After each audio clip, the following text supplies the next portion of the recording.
Hello and welcome back to another episode of CEDH Bling Builds. It's been a while, and sorry I haven't put anything together for a bit, but we have a silly tech today. The new ban list announcements came and went, and EDH was not hit. Nothing changed. Nothing came back. Nothing changed.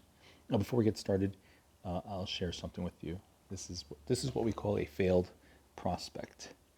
So I thought this guy was going to come back. It's like 11 of them. I have like 10 more on the way.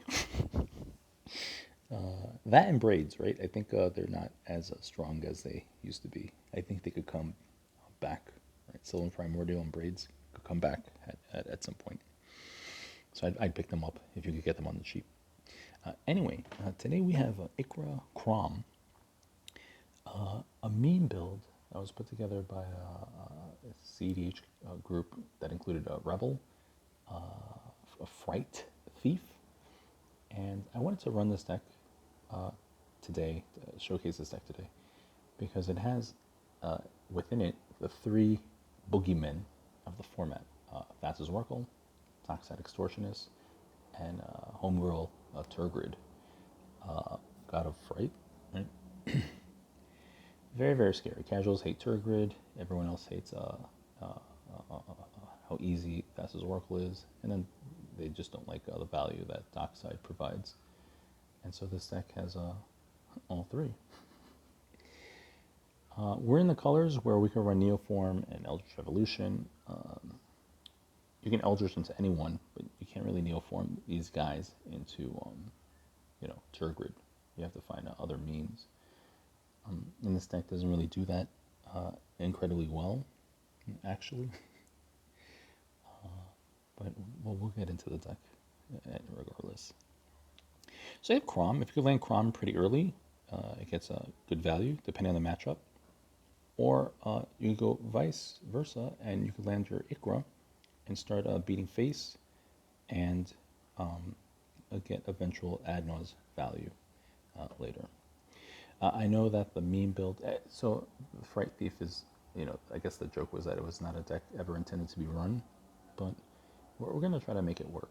Right? Our win condition is, we have Brain Freeze through Underworld Breach loops. We have Thassa's Oracle consult because it's easy. No shenanigans with Dockside. It's just Dockside for value. And with Tergrid and being in blue-red, you know we're going to be wheeling and dealing. So we're going to have all the party that accompanies, wheels. So you have a Dockside Extortionist. You stay on the list. Good to be home. Thassa's Oracle, because it's too easy. And then our third bookie person, Tergrid, God of Fright. Now, of course, Tergrid can flip and turn into Tergrid's Lantern. It's still Tergrid. I don't know. Right? It should have been a different name. Tergrid's Lantern. It's not Tergrid. It's still Tergrid. It's a weird name. But anyway, if you're doing a Dramatic Scepter loops, right, combo, this is a win con right there, right? If you create infinite mana. Ooh, if I create infinite treasure, I could do this. Oh, maybe it's worth doing Cloudstone Dockside loops.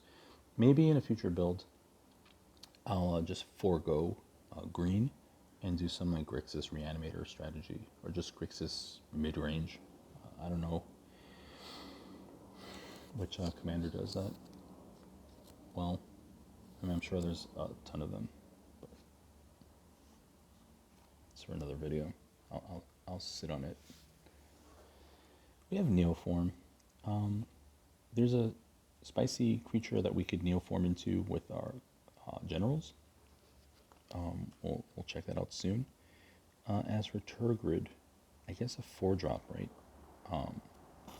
Like a Notion Thief, but you want your Notion Thief out for value. I can't think of any other like 4 drops that come in, do their thing, and then die. Maybe Treacherous Ogre? How big is Treacherous Ogre? Is it 3 or 4? Is it 4 or 5? I don't know. Should have done more research putting this video together. And then now we have Neoform. Neoform, you take anyone into anything. So, of course, we're in these colors. We have red, so we're going to do LED Underworld Breach loops, because why not? So easy, so easy. And since we have blue, we could fill up our yard by brain freezing ourselves, or brain freeze could turn into a win condition.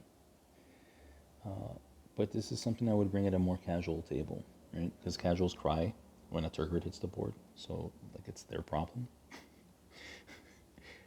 So I'd run this deck at a more chill table, which that in itself is problematic, right? Because one of my win cons is like using a mnemonic betrayal to craft a win with my opponent's pieces. Usually in casual tables, my opponent's pieces are non-synergistic junk.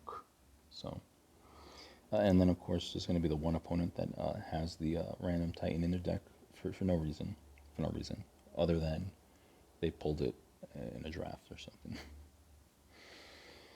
We have Praetor's Grasp, which puts in a ton of work.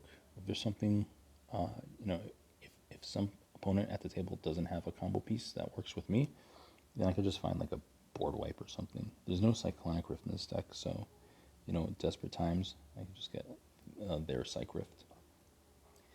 We're going to be wheeling and dealing the shit out of our opponents, so we're going to have a Mnemonic Betrayal.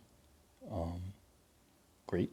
Like I said, only when you're wheeling and dealing to craft a win with your opponent's pieces. And hopefully you can get a thick enough graveyard with your opponents to do so.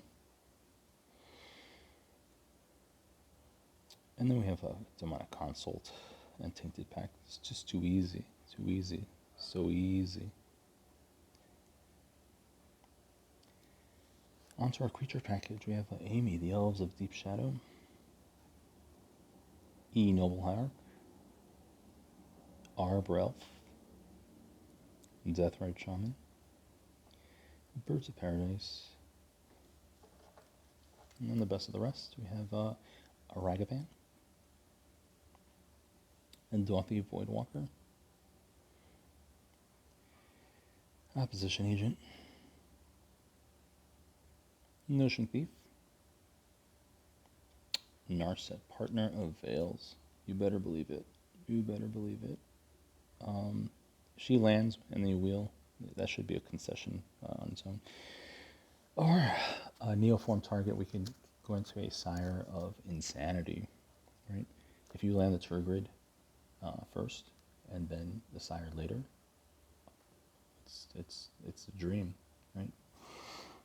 Kill your opponents with their own shit. Can we play around Sire of Insanity? Sure, maybe I should put a Zix Mastery or a Passing Flames in my deck. But it's whatever. I guess your Vampiric Tutor becomes, your Instant Speed Tutors and your Imperial Seal become really important, right? Because what you do next really have a huge impact on the game. So you just can't be a scrub running like a deck like this. You still have to have a complete control over over what will happen. A turn or two ahead. Our counter package is very tiny, very tiny. We have to make space for the memes. We have a Swan Song, Original Dispel, Mental Misstep, Fierce, and Guardianship, Pact of Negation, and a Force of Will. Our rituals, we have a Dark Ritual, Cabal Ritual, Calling the Weak, Red Flame, and the Jessica's Will. Calling the Weak is really strong in a deck like this. Calling the Weak is like in so many decks, right? I'm really surprised that Tergrid isn't slotted into more decks.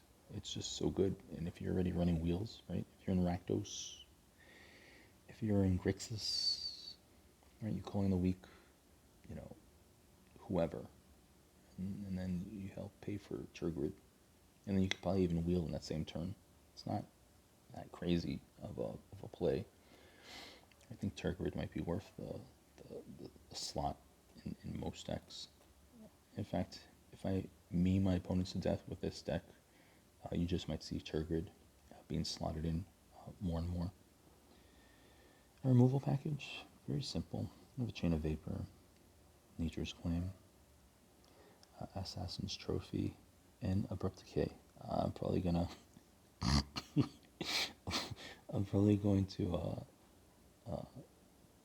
get a different Abrupt Decay, maybe the original art, for reasons we don't need to talk about. Tutor package, we have a Gamble, Imperial Seal, a Demonic Tutor, Mystical Tutor, a Vampiric Tutor, and then a Noxious Revival for a little bit of recursion. We have the obligatory Appear into the Abyss, and I could get away with an Ad Nauseam. I think my CMC is still, average CMC is still pretty low enough to get thick, juicy Ad Nauseam. I just need to be careful.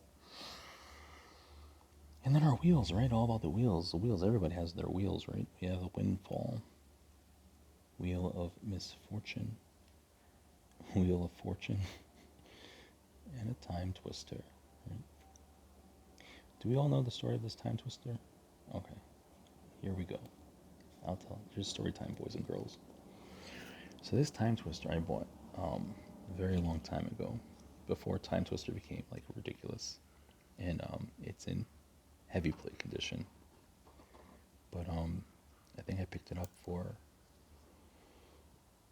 I'm not gonna say peanuts, but I picked it up for, under, let's pick a number. I went under five,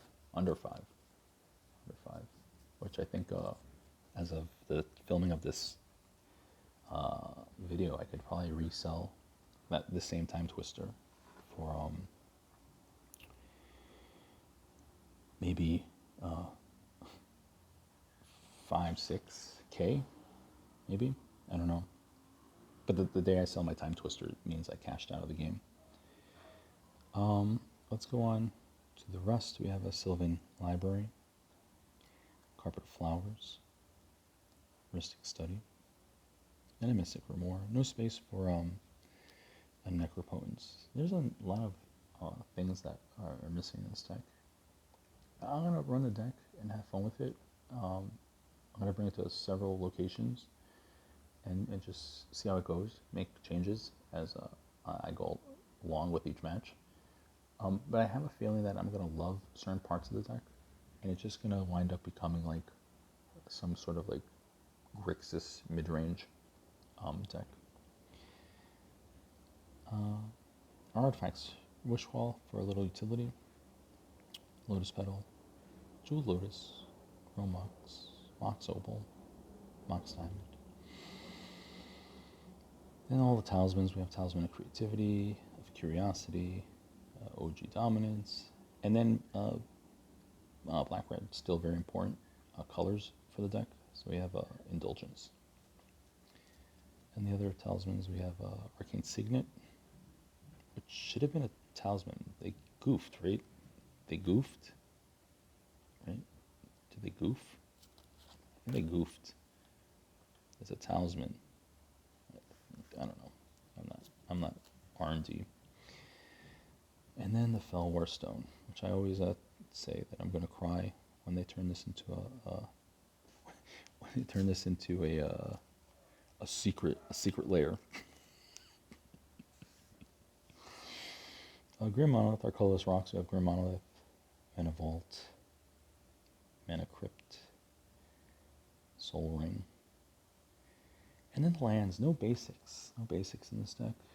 Maybe I run a Hermit Druid combo in here. But we have all 10 fetches. Very simple deck. Like I said, I think the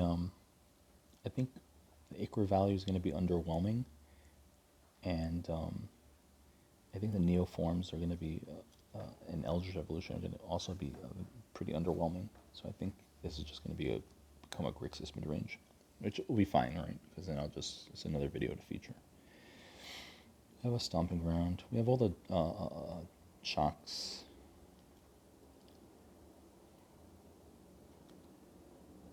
And then we have all the duels.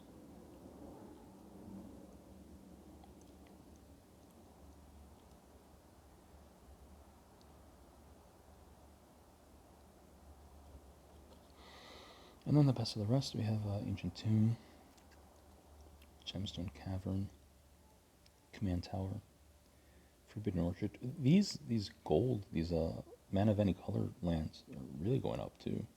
I didn't know. I guess it just has to do with the popularity of paper magic and staples. Mana Confluence, and then of course, City of Brass. City of Brass. And there you have it, ladies and germs. We have Ikra and Kraum. Freight Thief. Bringing out all the bad guys to come out and play. Coming up next, I guess it'll be some Kamigawa stuff. Some decks get a couple of new pieces, right? Tassiger gets a new Neoform target with Jin Kataxis. Every green X deck gets the new Boseiju. Prosper gets that Rat Ninja, right? A lot of new things coming out to look forward to. There's the that jellyfish thing, that USB chip that has a potential, right? But those type of combo decks don't have the creatures to really equip that thing to. So, it's not necessarily a new Bolus Citadel. But yeah, thanks so much. Sorry for the long hiatus, but stick around. I'm just gonna start pushing out videos.